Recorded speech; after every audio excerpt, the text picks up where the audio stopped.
Howdy folks.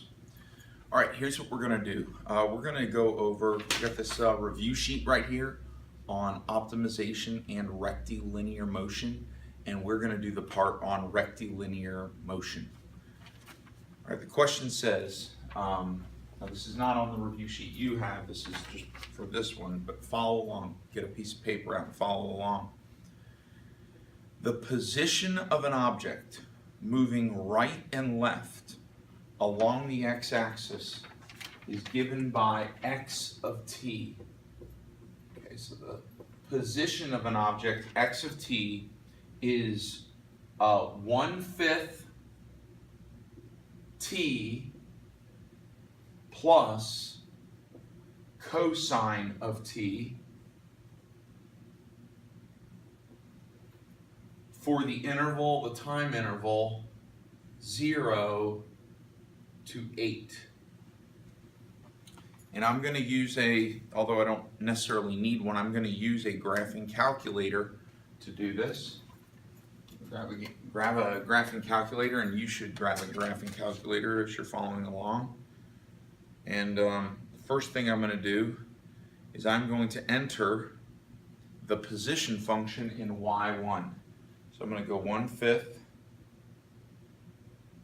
of t, or well, I'm going to use, we're going to use x because these graphing calculators only deal in x as an input. So 1/5 of x plus cosine of x. Okay, and then what I'm going to do is under window, I'm going to put 0 to 8.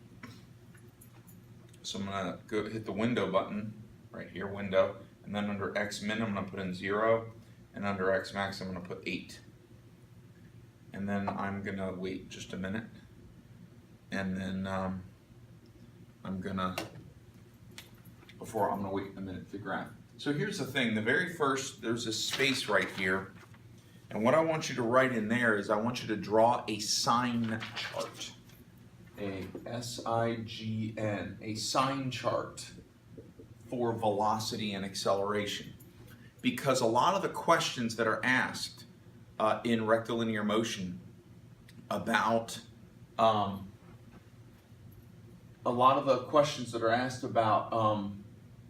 position of an object, or it's where it's moving, or what direction it's going, or something like that. A lot of those questions rely on basically just asking where is velocity, or where is acceleration, positive or negative, or where do they equal 0? And all that information is given in a sign chart. Okay, so we're going to create a couple sign charts. But in order to make a sign chart for velocity and acceleration, we need to know what is the velocity function and what is the acceleration function.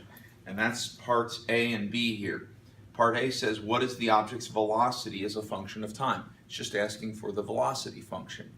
Well, the velocity function is just the derivative of the position function. So all we have to do there is find the derivative.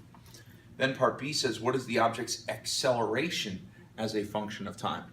And acceleration is just simply the derivative of velocity. So we need two derivatives here. We need the derivative, the first derivative, and we need the first derivative, and we need the second derivative. So velocity is the derivative of position. Well, the derivative here is the derivative of 1/5 of t is just 1/5. I mean, this is kind of like having 3t. It's a fraction, but that's not that big. It's just a number. Okay, so we have a 1/5 t to the first power, so the derivative is 1/5, and then the derivative of cosine is negative sine. So it's going to be 1/5 minus sine of t. And the interval is going to be the same, from 0 to 8. Now we need the acceleration function, a of t. A of t, the acceleration, is the derivative of velocity. So the derivative of 1/5, well, that's a constant, so its derivative is 0. So nothing there. Derivative of negative sine of t, well, the derivative of sine of t is cosine of t. But this is negative sine of t, so it's negative cosine of t. So negative cosine of t. And we're done. There we have it. We have part A, the velocity function as a function of time, and part B, the acceleration function as a function of time. Okay, that's all there is to those questions. Now, before we go on to part C, we're going to make our sign charts for velocity and acceleration. And I'm going to make them over here. So this is going to be the velocity sign chart. And then I'm going to make the acceleration sign chart here. Now, in order to do that, I want to use the graphing calculator. Well, that's one way to do it. You could do it analytically, but in this particular worksheet, I'm trying to teach you how to use the graphing calculator to do these problems. So here's what we're going to do. Under Y2, now first I'm going to turn off Y1. Okay, see the equal sign is highlighted, so I'm going to put the cursor on top of the equal sign on Y1, and I'm going to press enter, and that's going to unhighlight the equal sign on Y1, turning it off so it won't graph. Y2, I do want to graph Y2. I'm going to put in the velocity function. So I'm going to put in 1/5 minus sine of x. Okay. Now what I'm going to do is I'm going to hit the graph button. Now remember, I've already set the window, the x values from 0 to 8. And I'm going to hit graph.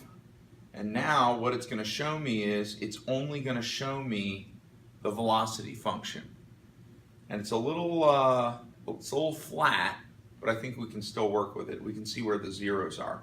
If you want to widen it up, then you can always change the y values. You can go to window. In fact, a really great way to zoom to change the window is to hit zoom 0, which is zoom fit, and it'll fit the height of the function to the top and the bottom. So now I can clearly see that there's one over here way to the left near 0, then there's one right here, and then there's one right here. So there's 3 zeros. So I need to find out what those zeros are. So we're going to use the 0 function. Second, trace gives us the calculate menu. Option 2 is 0. Well, let's do this first one way over here, the one near 0, or near x equals 0. So it says left bound. Well, just left of that, it crosses over just after x equals 0. So left bound, I'm going to put in 0. Right bound, it looks like 1 is after where it crosses over the x-axis. So I'll put in 1 for the right bound. Remember, it's searching for a 0 between two x values. So I've put in 0 and 1. And when it says guess, I'm going to press enter. And it says that there's a 0 at 0.2013.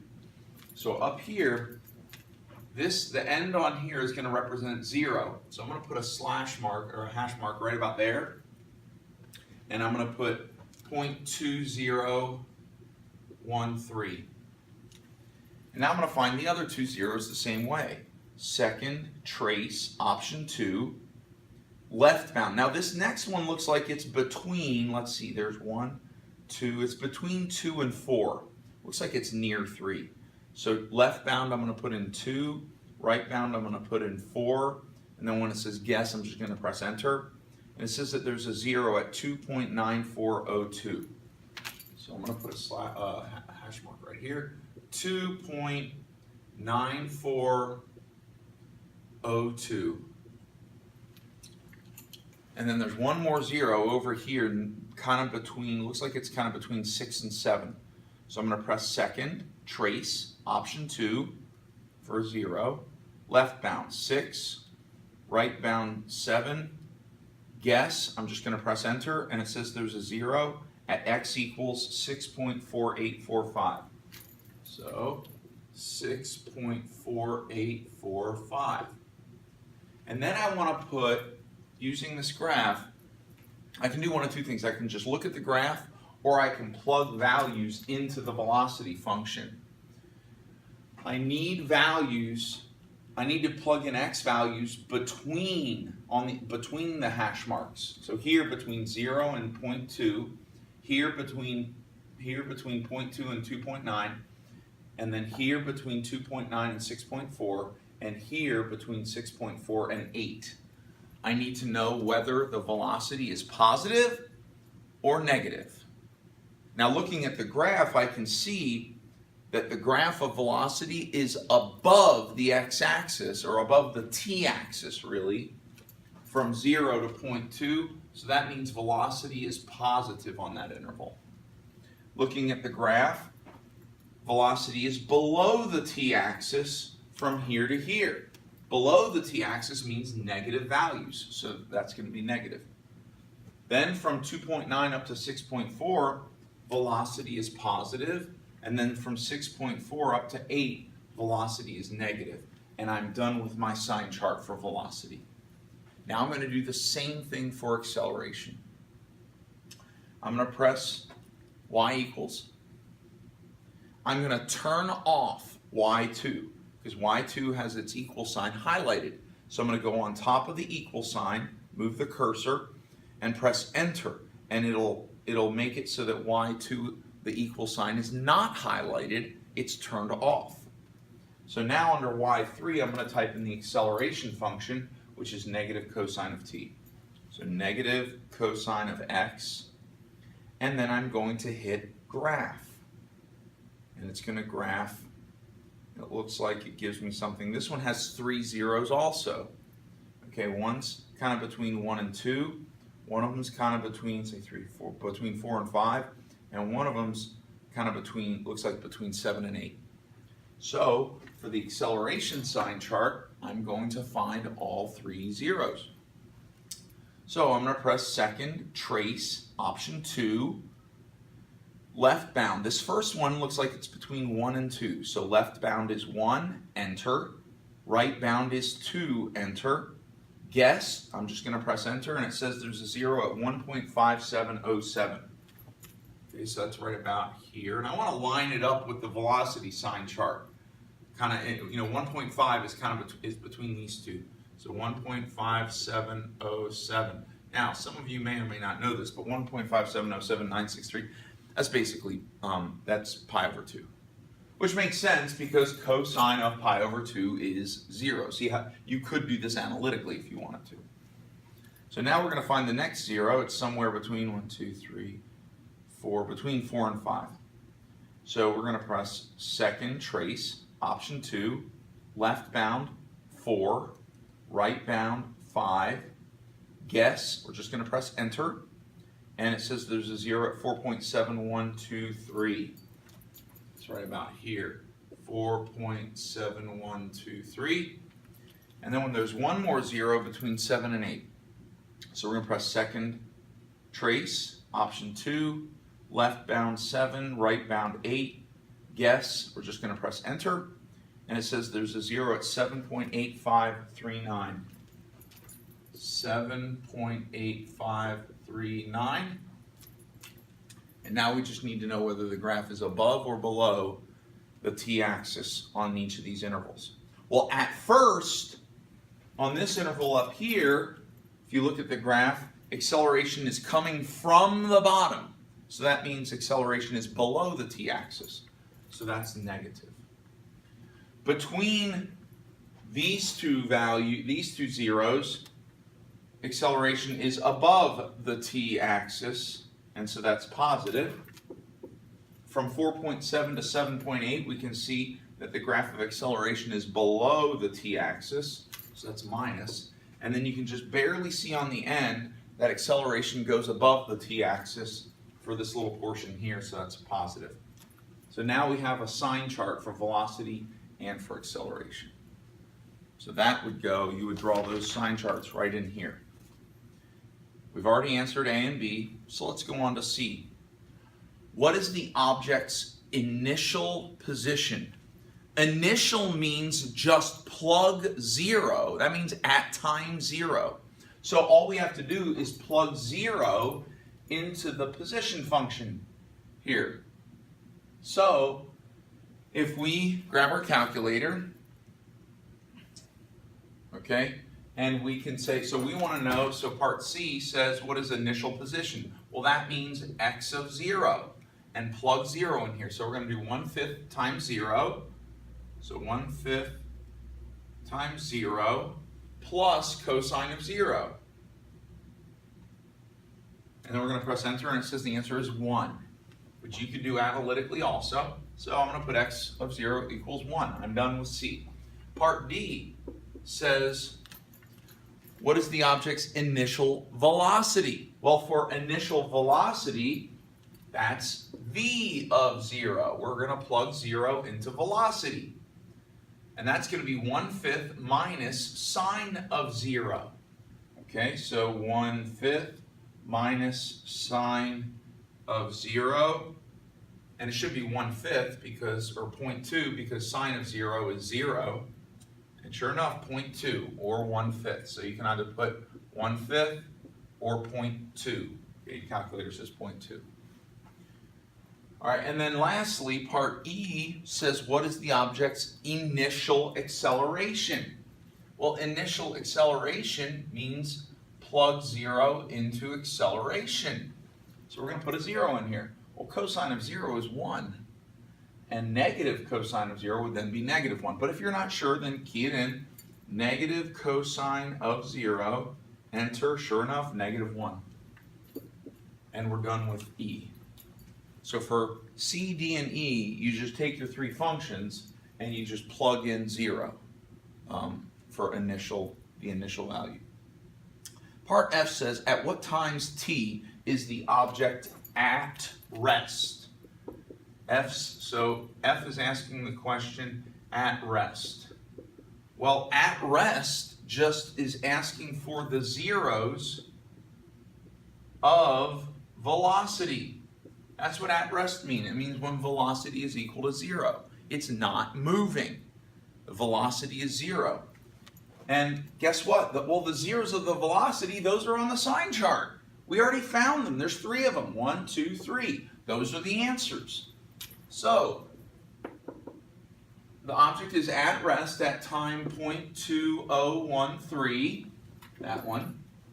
At time 2.9402, and at time 6.4845.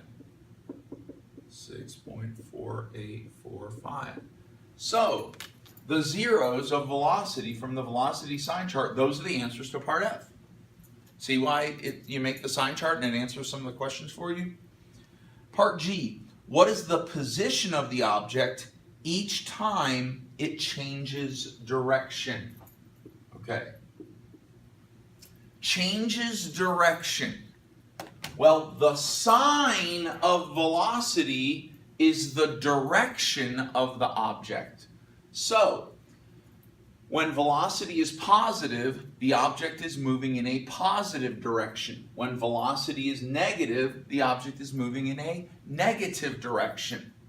So, the object changes direction everywhere that velocity changes sign.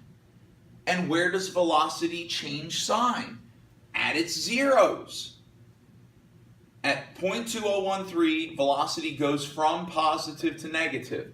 And then at 2.9402, velocity changes from negative to positive. Now, there could be times, what if at 6.48, velocity went from positive to positive? Well, if that happened, then that's not a change in direction because the sign did not change. And you might say, well, it went from positive to 0 to positive. 0 doesn't count as a change in direction. Okay, it has to change from positive to negative or from negative to positive. But in this case, it did change at 6.48. Velocity did change from positive to negative. So we have 3 changes in direction. The 3 zeros of velocity. And it says, what is the position of the object? Well, this is the position function, x of t. So, for g, you're just going to plug these changes in direction, these velocities, into the position function. So we want to know what the position is at time 0.2013. Well, that's x of 0.2013. And we're going to find out what that number is. And I'm going to show you a clever way to do that. Then we need the position at the next change in direction. So that's x of 2.9402. And then the third change in direction is going to happen at 6.4845. Time 6.4845. I need myself a little more room there. X of 6.4845. So we need 3 positions. Now these are going to be numbers. Those are going to be numbers. And the way we're going to find them is going to go like this. Here's the clever way. Go to y equals on your calculator. Turn off the acceleration function. Go to y3, go on top of the equal sign and press enter so that it's not highlighted. Turn on the position function, 1/5 t plus cosine of t. Go on top of the equal sign for y1 and press enter. And that highlights it, turns it on. Now we're going to hit graph, and it's going to graph the position function. So we have a graph of the position function. And now, to find these positions when the object changes direction, we're going to trace. So we're not going to press any buttons before trace. We're just going to press trace. Then don't press any more buttons until you key in what I tell you to. You're going to type in 0.2013. 0.2013, and down here it says x equals 0.2013. You're telling the calculator, hey, if x is 0.2013, what is the output value? What is the y value? So if we press enter, it says y equals 1.02. So that's the answer. 1.02. That is the position of the object when one of the times it changes direction. So now we're going to trace 2.9402. So if you haven't touched any more buttons, you're still in trace, but you may have to hit the trace button again if you pushed other buttons. So I'm going to key in 2.9402, and it says x equals 2.9402. And if I press enter, it says y equals negative 0.3917. Negative 0.3917. That's the position the second time that the object changes direction. And now I'm going to trace 6.4845. 6.4845 says x equals 6.4845. Press enter, and it says y equals 2.2767. 2.2767. And so that is the position, because we're on the position function here, that's the position of the object the third time that the object changes direction. And that's part G. So now, H says at what times t is the object moving to the left? Moving to the left, well, left is a negative direction. And the reason we know that is because it said that the object is moving along the x-axis. It's moving rightward and leftward along the x-axis. Well, left is a negative direction on the coordinate plane, or on the x-axis. So, H says, when is the object moving to the left? Well, that's a direction. Left is a direction. And the direction of the object is given by the sign of velocity. So wherever velocity has a negative sign, the object is moving to the left. Well, velocity has a negative sign from here to here, from 0.2013 up until 2.9402. Because before 0.2013, velocity has a positive sign. And after 2.9, velocity has a positive sign again. But between these two numbers, velocity has a negative sign. Therefore, the object is moving in a negative direction, which is to the left. So the answer to H is the interval starting at 0.2013 and going up to 2.9402. And the way that we show that as an interval is we put a t in between them, and we put the greater than, or the, excuse me, the less than symbols, whatever you want to call them, the inequality symbols. So now when t is greater than 0.2013 but less than 2.94, during those times the object is moving to the left. But there's another time. Look, velocity is also negative from 6.48 up until, well, we don't have anything over here. Yes, we do. The end of the interval, which is 8. So between 6.48 and 8, the object is also moving to the left. So 6.4845 less than t less than 8. So here are the two intervals where the object is moving to the left. And then I says, at what times t is the object moving to the right? Well, the right direction is the positive direction. So it's just asking, when is velocity positive? Well, velocity is positive from 0 up to 0.2 and from 2.9 up to 6.4. So we're going to use the same form that we have here. 0 less than t less than 0.2013, and then 2.9402 up to 6.4845. The object is moving to the right. And the object is moving to the right because velocity has a positive sign. All right? So that's part I. All right. J, K, and L. We're going to skip these because I already did a video on optimization. J, K, and L are optimization questions. This is what they read. What is the farthest left and right that the object moves, and at what times t do these occur? Farthest left means the absolute minimum of the position function. Farthest right means the absolute maximum of the position function. So you're going to use the position function. You're going to take the position function and do an absolute maximum and an absolute minimum. And go see the optimization review video to review how to do an optimization problem. Then K says, what are the object's maximum and minimum velocity, and at what times do these occur? Well, that's the maximum and minimum of the velocity function. Same procedure, different function, but it's still the same procedure. Lastly, what are the object's maximum and minimum acceleration? Well, that's the maximum and minimum of the acceleration function. So you're just going to do an optimization problem on the position, the velocity, and the acceleration.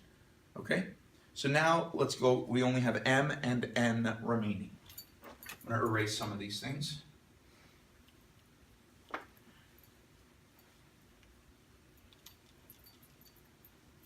only need these, but I'm going to leave velocity and acceleration up just in case. I don't think I need them, but just in case. All right, M says, at what times t is the object speeding up? And part N says, at what times t is the object slowing down? Well, M means, okay, speeding up means that velocity and acceleration have the same sign. That's all it means. They have the same sign. They're both positive or they're both negative. N, slowing down,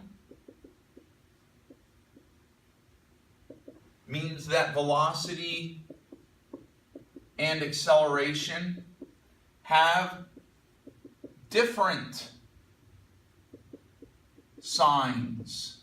Okay? So velocity is positive and acceleration is negative, or velocity is negative and acceleration is positive. And there's a really clever way to do that with your sign charts where you make a new sign chart.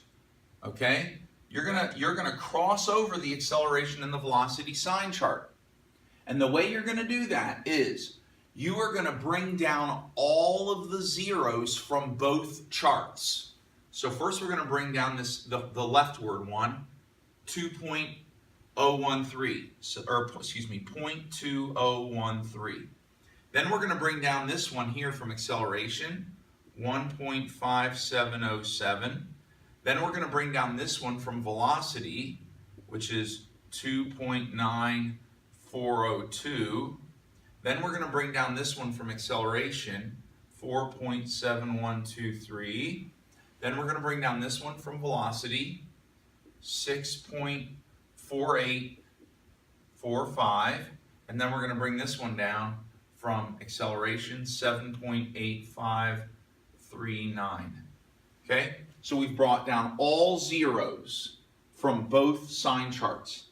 And then in each of these these spaces between, now watch this, you're going to go up and you're going to say, is velocity positive or negative? And you're going to multiply the signs. So at first, velocity is positive and acceleration is negative. Okay? So, and there's a couple ways you can do this. You can write in here same sign, different sign, or you can write positive or negative. Negative means different sign, positive means same sign. Well, a positive times a negative is a negative, okay? And so what we can say is that velocity and acceleration have different signs.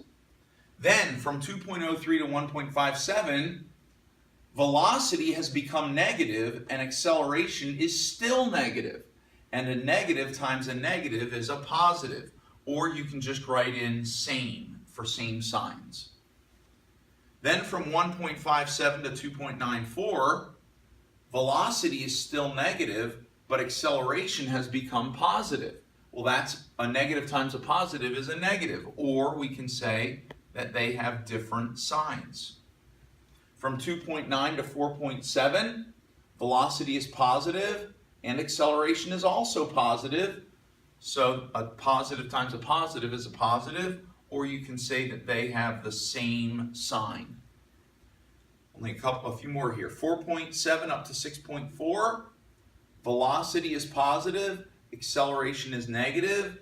So we're going to put on negative sign here. Positive times a negative is a negative, and or we can say that acceleration and velocity have different signs. From 6.4 to 7.8, velocity is negative and acceleration is negative. A negative times a negative is a positive, or we can say, that velocity and acceleration have the same sign. Last one here. At the very end, velocity is negative, acceleration is positive. Negative times a positive is a negative, or we can say that velocity and acceleration have different signs. And so, this chart now shows us whether the object is speeding up or slowing down. From 0 to 0.2, velocity and acceleration have different signs. Therefore, the object is slowing down. So, slowing down from 0 up to 0.2013. But then, from 0.2013 to 1.57, acceleration and velocity have the same sign, so the object is speeding up. So we're going to go to speeding up, and we're going to say 0.2013 less than t less than 1.5707. So the object is speeding up from there to there.